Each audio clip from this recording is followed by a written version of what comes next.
Will all non-Muslims go to hell? You know what? If you are a non-Muslim and you worried about whether all non-Muslims go to hell or not, this should not be your problem as compared to when you will study about the Islam and you think that, oh, Allah claims that non-Muslims will go to hell, they will remain there forever, they will burn in fire.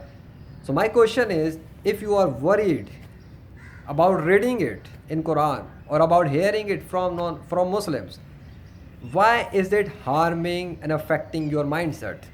Why is it so? It should not be your problem.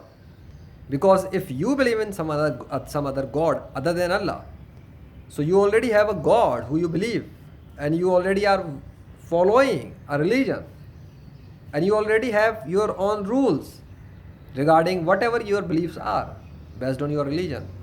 So the question is, why are you even being worried so much about what is in the Quran or said by Allah? Should it be your problem? If you are an intelligent person and you use common sense, you will say it is not the problem. What should I do if something is written in the Quran and this and that? You will not do that. You will not worried about that. So if you are getting worried, there is something wrong. You know what? If you are a non-Muslim and you are still getting affected by these things that all non-Muslims will go to hell, they will burn in fire, it means that inside in your subconscious mindset, somewhere there is something which is clicking your heart and hitting you again and again and again, your soul, and reminding you about something which is truth.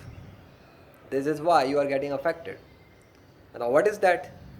That is what I'm going to tell you. When you came into this world as a newborn baby from the womb of your mother, your parents told you about to worship God. They told you a name. Maybe, I don't know what kind of non Muslim you are.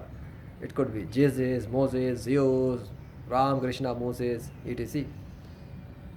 So, by the time you are here watching my video and listening to me, you believe based on the belief taught to you and engraved in your mindset since your childhood that the God is the one who you worship and believe.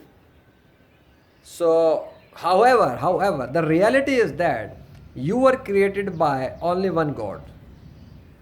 What is the practical proof that you were created by only one God, and what was the name of that God? It has been practically demonstrated in the 21st century through the mouth of newborn babies by the command of God, the creator of babies, the creator of universe, the creator of nature.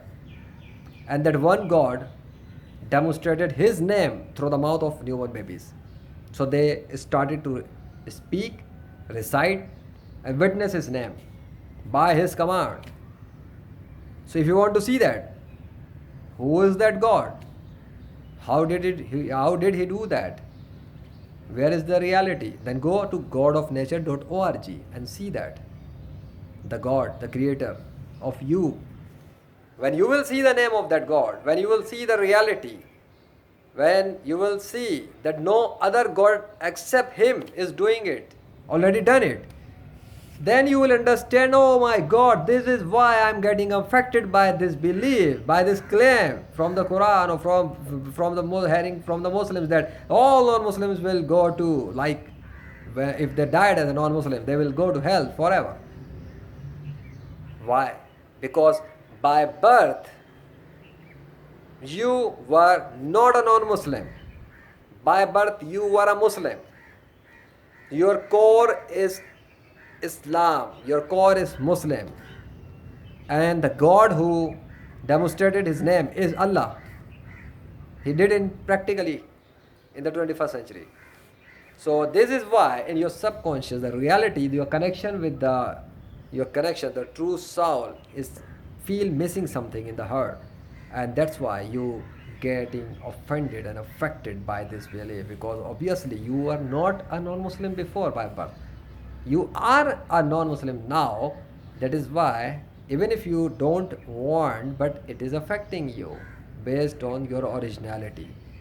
So, my friend, my Islamic, not Islamic, my human brother or sister, whatever you are, simply go and study and watch it and see the science by the command of Allah in the 21st century. Take care. See you.